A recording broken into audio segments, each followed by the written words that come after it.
Hey,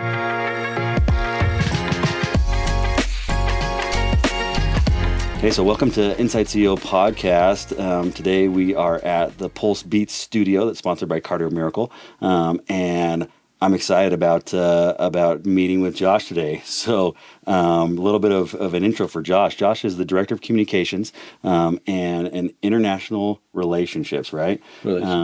Relations. So, but really, even though that's your title, I'm pretty impressed with all the stuff that you've done. Yeah, thanks. And so I'm excited to sit down with you, to be in your guys' studio, but to be able to question and interview with you. So I appreciate you letting me sit here with you. Heck yeah, man. Awesome. So with that, Josh, one thing that we've talked about is we've been able to get pretty open with each other pretty quick. Yeah. Actually, I feel like. And one thing that has consistently rung true to me is seeing how passionate you are about your health. So with that, knowing kind of some history with your health, there takes the drive, the dedication to do it. But with that means that there's some non-negotiables. Yeah. What are your non-negotiables that you have for your fitness?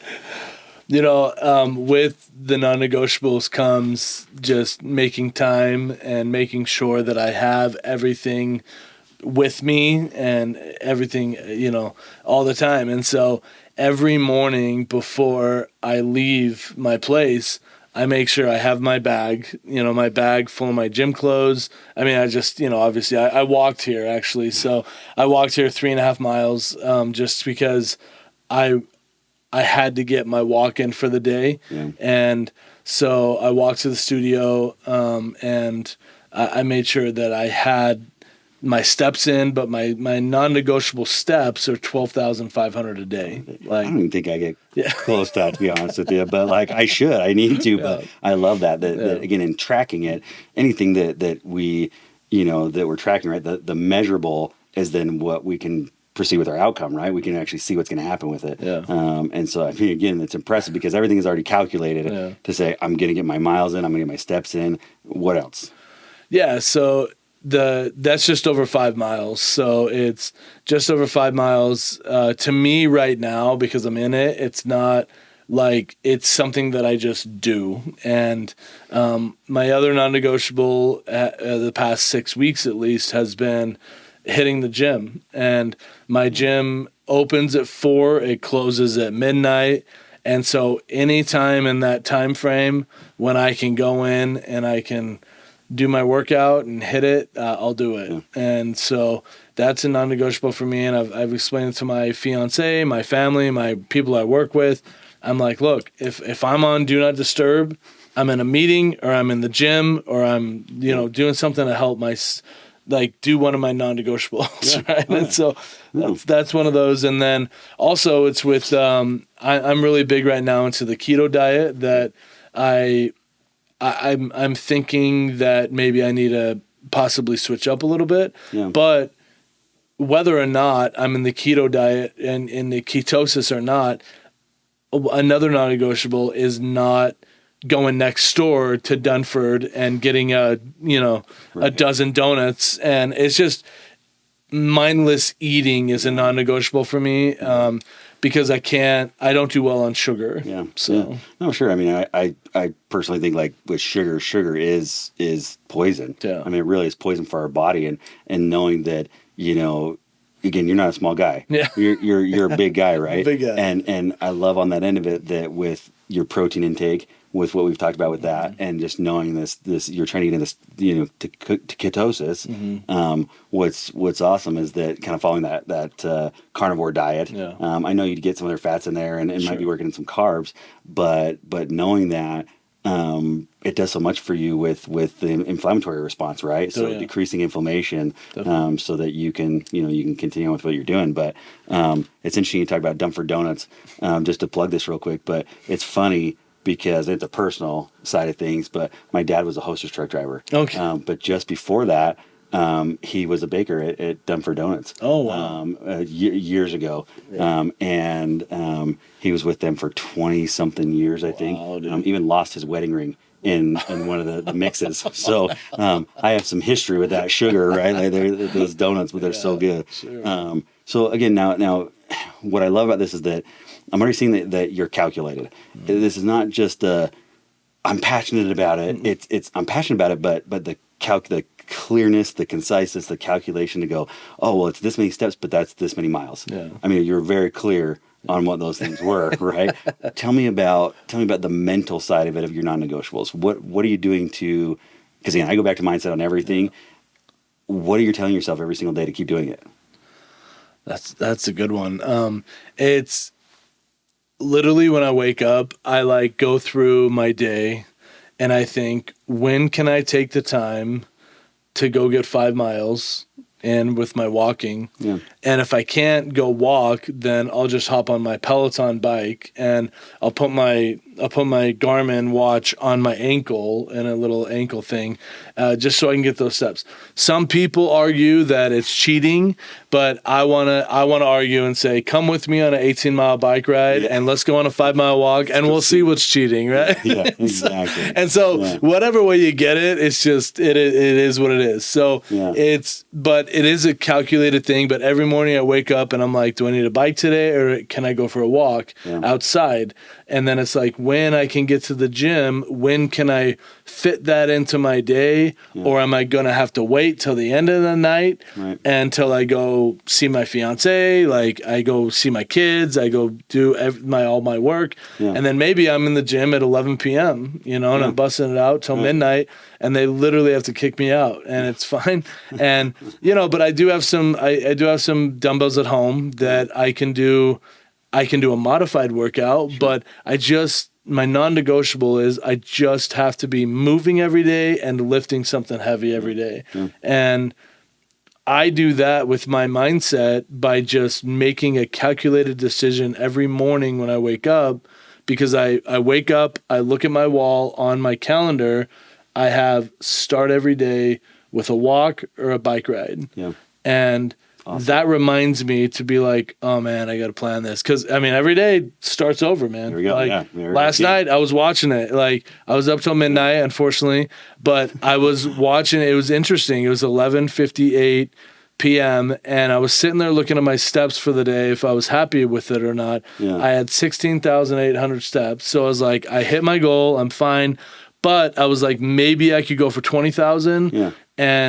But I was like, I got 2 minutes, and literally I watched it and just went right to zero. So you got to start over. There you go. Let's starting over again. So, I think that's awesome because again, the things I'm hearing is these are not things that just happen overnight. No. They're not just something that it's 0 to 100, right? Yeah. So steps 0 to 1 also comes with some history, and thinking about that, going, okay, if you'd never taken a step in your life towards health, but you have. So history wise, what was your fitness like in high school and college? Yeah. What did you do? I was really active. I was basketball player, football player. Wrestle. I didn't wrestle like officially, but I was a big fan of WWF, so just picking up my friends and throwing them in the whatever. But no, I was really active always growing. I got a college scholarship for football and for powerlifting. Awesome. And so I was always like this active guy, but I was always big. So I was always in the 6 foot range, which I'll never complain about. Right. No, can't complain about that. We're not the 5'5" guy. No problem with 5'5" guys, but there's something about that, right? And again, I have to say, knowing now your family, meeting a few people, you guys are all tall. Yeah. You're all above 6 feet that I know of. Yeah. And we talked about this kind of with body types. So I know I'm an ectomorph. You said you're endomorph? Endomorph. Right. Yeah. So being able to have the size, have the muscle, it gains fat quicker, but you have the muscle and the size that again, I don't have. That's something that takes quite a bit longer for me to do. Right. But in that, it seems like with your scholarship, with what you've done kind of in the college days, because of your size, it kind of pushed you towards powerlifting. Is that what is kind of the case? Yeah. Like I would get made fun of in high school and college because I was working legs 3 days a week. And these guys were over there curling, 100 pounds. And they're like, dude, Hewlett, what are you doing, man? You look horrible with a shirt off. And I'm like, I don't care, dude, but I can squat you and your whole family. So exactly. I'm fine. No? So when I'm clean and jerking, 275, 300, and, these guys are over here, benching 225, 315. It's just like that wasn't ever appealing to me. It was more about the legs and making sure that I could press, and from a family history standpoint, like we, I feel like I come from like Viking descent, right? Like Iceland, and so I really I didn't really embrace that as a kid because I didn't get made fun of for being like chunky, but I was always, someone said it was kind of interesting when I was like 20, I think I saw somebody that knew me in 6th grade and they're like, Hewlett, man. And they totally recognized me. Yeah. And I was like, how did you recognize me? And they're like, dude, you look exactly the same. And you're like, and I was like, what are you talking about? Like, I've got a high school, I've gone through scholarship, I've gone through football, powerlifting. And so I had this look that I just looked the exact same, I guess. And thick. And then I've been told by my children's mother, when I shave, I look like I'm 14. Yeah. So I've always sported the beard. Oh, yeah. But even in high school, I had these long chops. I sent my son a picture of me with these long, we call them the Wolverine chops, right? Awesome. And I went on a service mission and they made me go home, go into the dorm and shave in the middle of the day because they're like, you need to be clean shaven all day, Yeah. And I'm like, it's that, this is how I live, No, it's actually funny you say that because I had the same circumstances where it was like I had to go back and shave when I served an LDS mission too, and it's just kind of a crazy thing. Again, we sport the same haircut, right? So we know how that feels, but it is a weird thing that it's funny to hear the ends of it that. You've had it where you've always had this size, you've had this thickness, but you've had this passion and this again, the strength that I think is awesome. Yeah. And especially getting to powerlifting where in those compound movements, you're getting more broad, you're getting bigger as you do compound movements in regards to something that's isolated. Mm-hmm. So I think it's just awesome that it's you're just going to keep getting bigger, and my story's a little bit flipped because I was always really, really, really skinny. And then at one point kind of went through my transformation of things, got big, but everybody from high school, when I saw people, they didn't recognize me. Yeah. They didn't know who I was. So I got, all these comments of, oh, you used to be a beanpole in this. And I'm like, yeah, thanks for my mental health. That was awesome. I appreciate that. I'm always the kid that the wind blew me over. Oh, man. So again, going back to what you've done, you have this history with it. And over the course of our time, we've talked about it, for the last few days, really. It seems like there's these valleys and then these mountains and really that's life in general. Yeah. But going back to fitness is something that you always keep leading back to. It seems like it always gets back to you that health is the resource. That's just maybe I always looked at that was my mental health. Yeah. My mental health actually did get better as I would go and work out. For sure. And like I told you, I'm lacking right now, so I've got to get back in it. But that's kind of one thing to do. So, in anybody that has been in fitness, there's something that goes along with it, and it usually is supplementation, right? So our bodies produce all these things, but we don't always get all of our BCAAs, right? We don't always have all these different supplements or nutrients that we need. I mean, there's a lot of people right now that are just going, we're dehydrated as can be. We need these other things that we're not getting because we're depleting so many nutrients. Yeah. So tell me about your history with supplementation. Well, with supplementation, when I was in high school, they came out with creatine. Yeah. And steroid. Yeah, we were saying it was a legal steroid, right? And so some of these kids were playing with it and they were getting shredded, right? Just ripped out, and some were getting bulky and whatever. And what was so interesting to me is I was kind of hesitant about the legal steroids and about the supplements. And then as I got older, I realized, especially when I went through the scare in 2009, I was diagnosed with MS, because I was having some neurological issues. I was forgetting things. I was forgetting where I parked. I was forgetting where I lived. It was kind of crazy. And I was diagnosed with MS, and then my dad, John Hewlett, he actually brought this product to me, and he said, this is nitric oxide therapy, and you need to look into it because I believe it's saved my life. And so I was just like, okay, Dad's in another company, whatever. Right. And I was like stockpiling all this expensive stuff he was giving, all these expensive supplements. And I finally was like, everything went back to fitness. So like I was telling you earlier, my neurologist said to me, once you accept that you now have a disease, an autoimmune disease that we don't have a cure for it. Right, so he said, once you accept and stop moving, he goes, you'll start declining rapidly. Every patient that I have that stops moving declines. Right. And so I was like, right then, this switch just flipped, and I'm like, I'm going to do P90X. I'm going to do Insanity. I'm going to get on Beachbody. I'm going to do all it. And so I was like determined to like beat this thing, Definitely. And for the first month, I was depressed and I thought I had a death sentence, and my foot would go numb every once in a while. Sometimes it wouldn't. So it's called a drop foot in the MS world.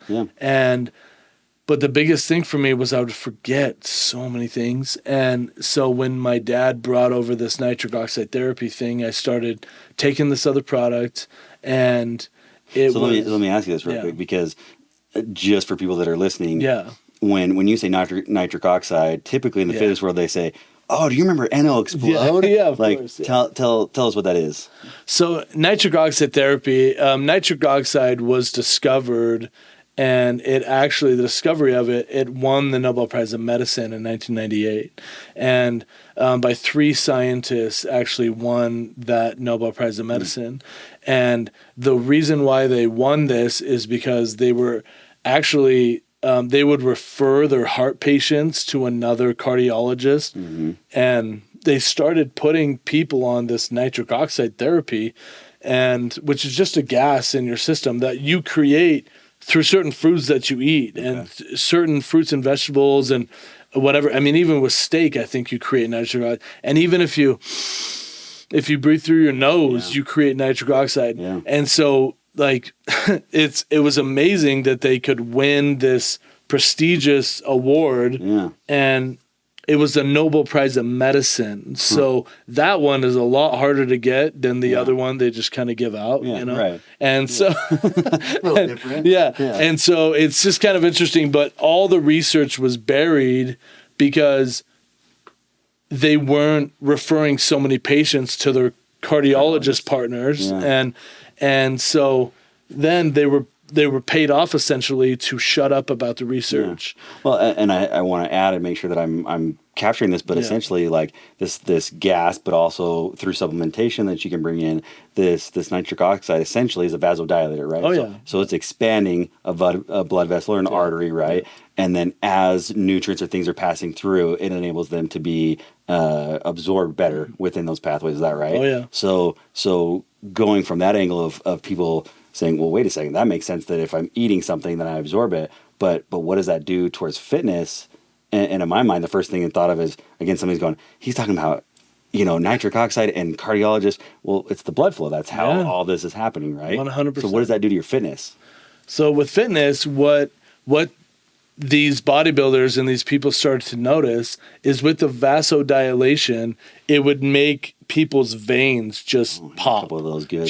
Stick out of their arms and in their chests, and people are just all this, vernacular, just look like these gods of thunder, And so what bodybuilders actually started doing is they were taking the 2 main ingredients that won the Nobel Prize of Medicine, which is L-arginine, L-citrulline, and they were literally taking those by themselves and just downing them all day so they could go in the gym for 30 minutes and just be like freaking ripping their shirt sleeves. And right. So it's funny because I still take L-arginine by itself. Sure. And just, through a capsule. Yeah. Because I could find that was one of the quickest deliveries for me. And then I didn't have to have it compounded with other things.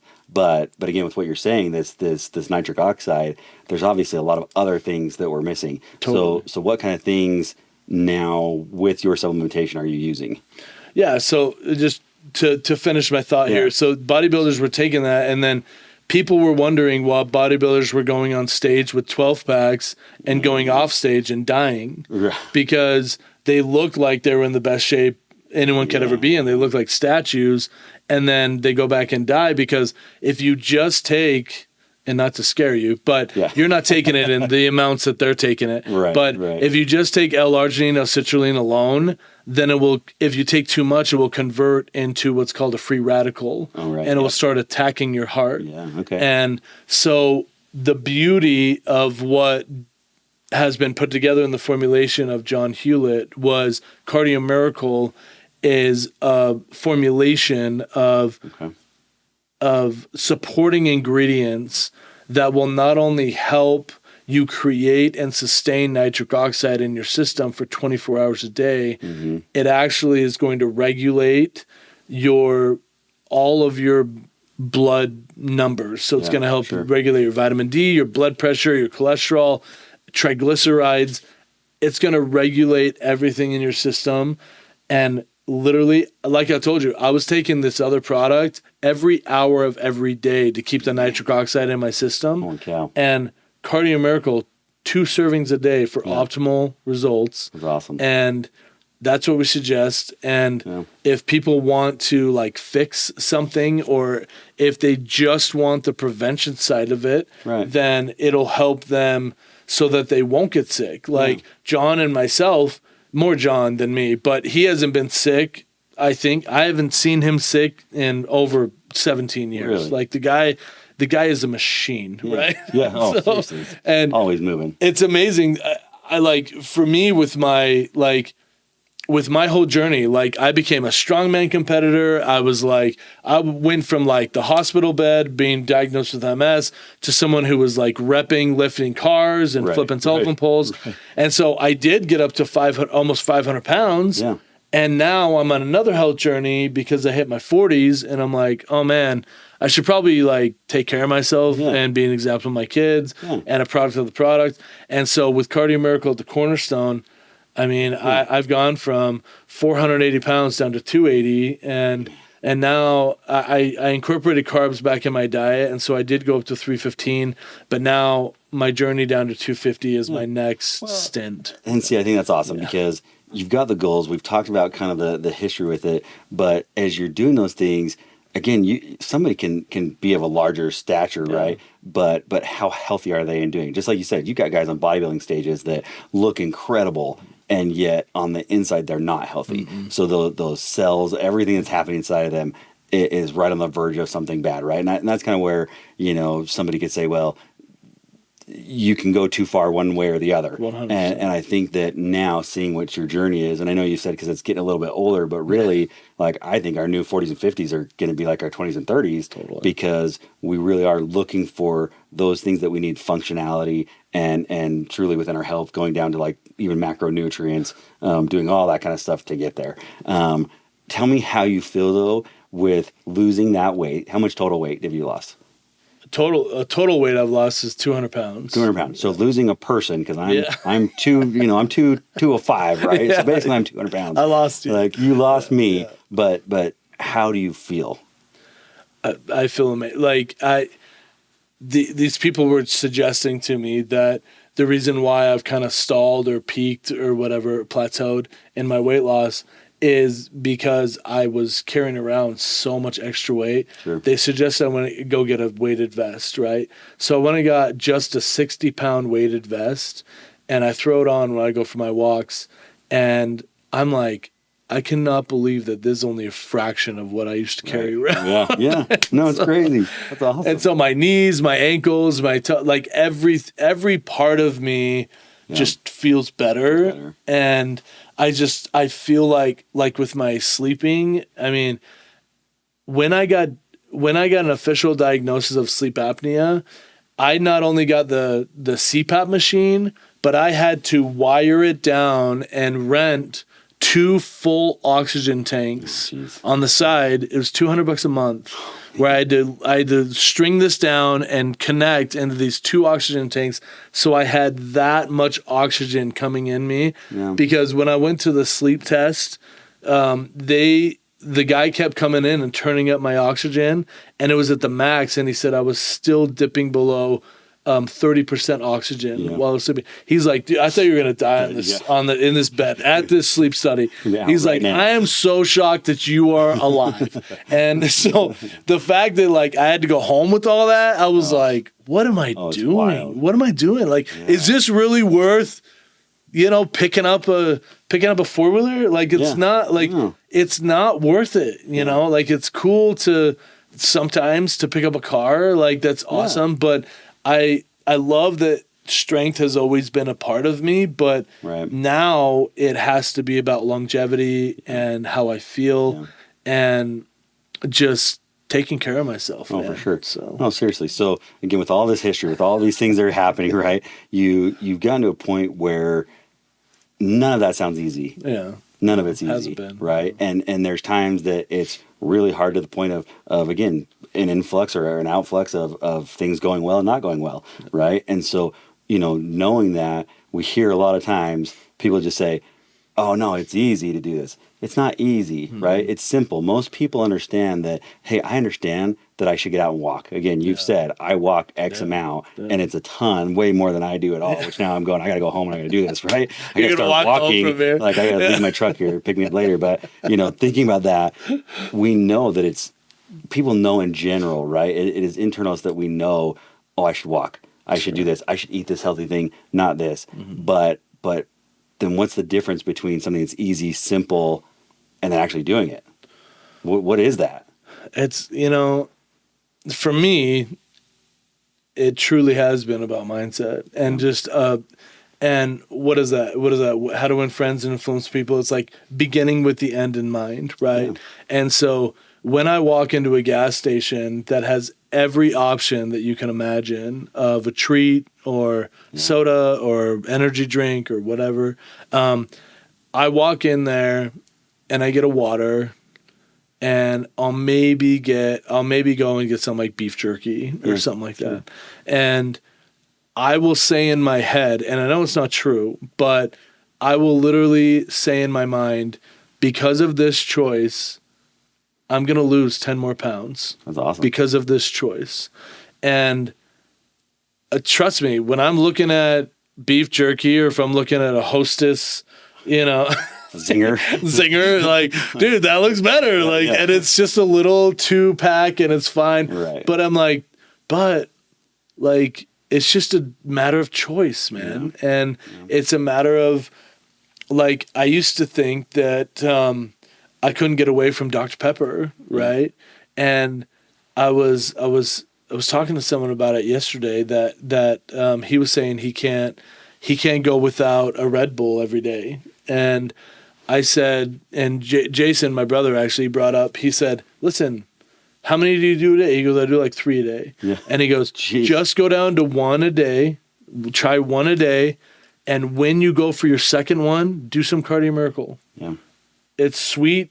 Right. It's like, it tastes good, and it will give you the same type of energy without, in 2 hours, you're like, I need another one, crash, because it's not going to make you crash, but it doesn't have caffeine, but it's going to help with more blood flow. Yeah. That's going to help your system in general to feel more alive. Yeah. And I'm not a nutritionist, but one thing that I've understood, and I'm terrible with caffeine too, right? Sure. But caffeine even suppresses for the most part, right? It puts you down more. So even though it's a Band-Aid, so for 2 seconds your brain's going, I'm good. Yeah. Really, you tank again, right? And so then that's where having this these supplements that vasodilate and bring more blood flow in gets you moving. So okay, here's kind of another thought. You're doing so many different things, and more every day that we talk to each other, I'm gauging, going, okay, the guy's got all this stuff happening for him, but I want to know kind of the details of your life that are a little bit different, okay? Because health, fitness, goals, unless they're tied to an emotion, most of the time we don't really get the outcome. Sure. So at this point, this is kind of twofold, because I can tell that your family is a big deal to you. Your kids, your 3 kids, right? Yep. And your fiance, congratulations, which is awesome. You're right. So hearing those things, tell us a little bit about the emotion that is tied to this for you. I know that's a hard question. It's loaded. No, it's good. Right? I love it. I love loaded questions. Just be prepared for my long answer. Yeah, no, it's great. No, the thing comes down to, like, I've got a 17-year-old son. 17, man, it's wild. Yeah, I'm 40. I'm 42, but I'm 39, by the way, and my daughter's 11. So I'm going, wow, 17. Dang. I got started. Get her done real early, man.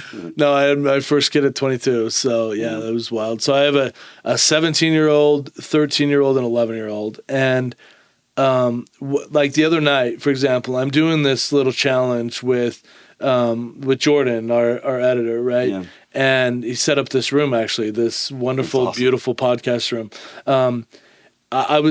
I didn't do my push-ups. We send each other 30 push-ups a day, okay, and it's an awesome challenge. And I got down and I was doing my 30 push-ups, and my son just walked in for the night. You know, of course, it was like 11:59 or something like that. Right. You know, and so I started going and going and going. And he stopped right in his tracks, and he was watching me, and he was like, Dad, like, last time I saw you do push-ups, you did 2. Dang. And you were on your knees doing these 2 push-ups, and you could barely get up.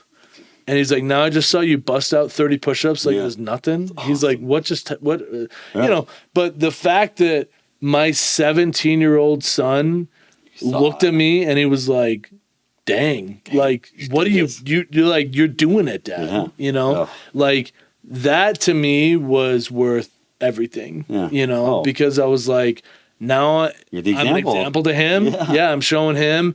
I'm an example to my fiance to show her that, like, you know, I can do hard things, and that she doesn't have to worry that if anything happens in life, you know, in career, job, weight, anything happens mentally, spiritually, whatever, that I will push through it, you know, and I'll work hard. I'll make sure that I'm dialed in with my daughters. You know, I want them to have that example that they don't need to settle for someone that's just, like, I was never a gamer, but I know that big, you know, gamers these days, they kind of come across as like they just kind of sit in their room and they game all day and they're kind of lazy or whatever.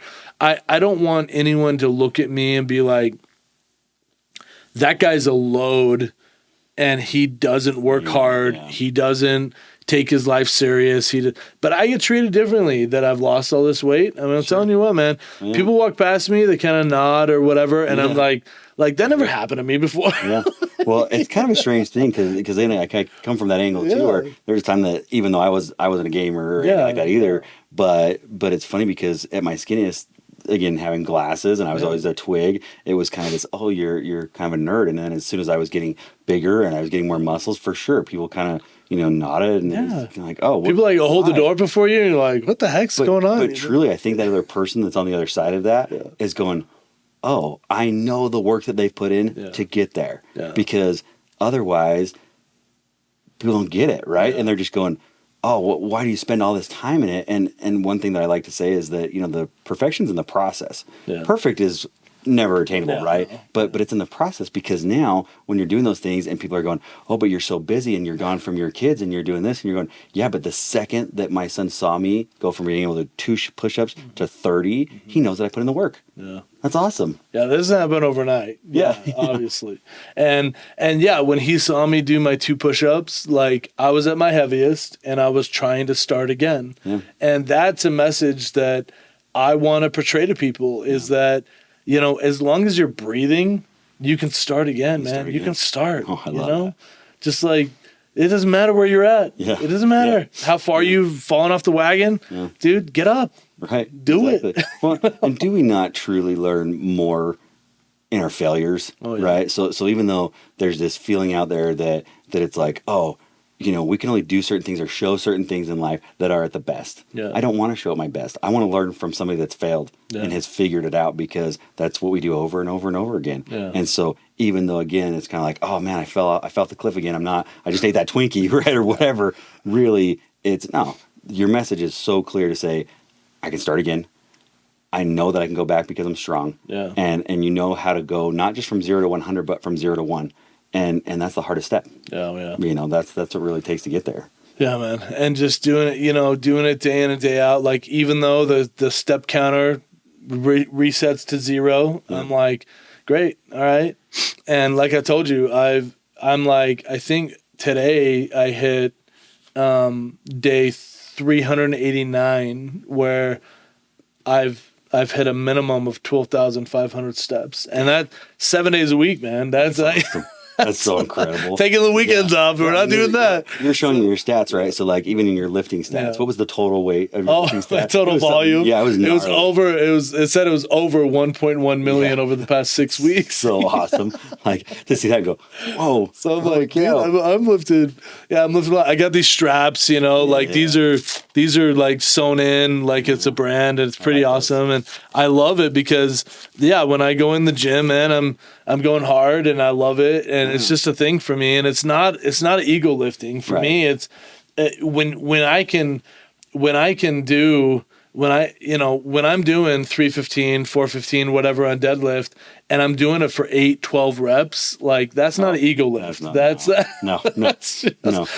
just for me, and that's just me trying to just do my best. And that's what's so cool is about life, that we have these different phases of life, and what we try to promote in Cardio Miracle especially is not only hope in a glass, but also, nitric oxide was called the spark of life in the cell. Right. And like, how cool is that, man? That's awesome. That's so the good. miracle molecule, spark of life in the cell. Like, that's powerful stuff. And the fact that we have this product, and the fact that we're able to share it with the world. Right. And not only are we going to make America healthy again, we're going to make America optimal again. Right. Well, and even though, again, I love the huge goals of bringing this to so many people, we can't do that unless it starts with us. And you are that perfect staple for that right now, that you can say, look, I am doing these things every single day. Yeah. And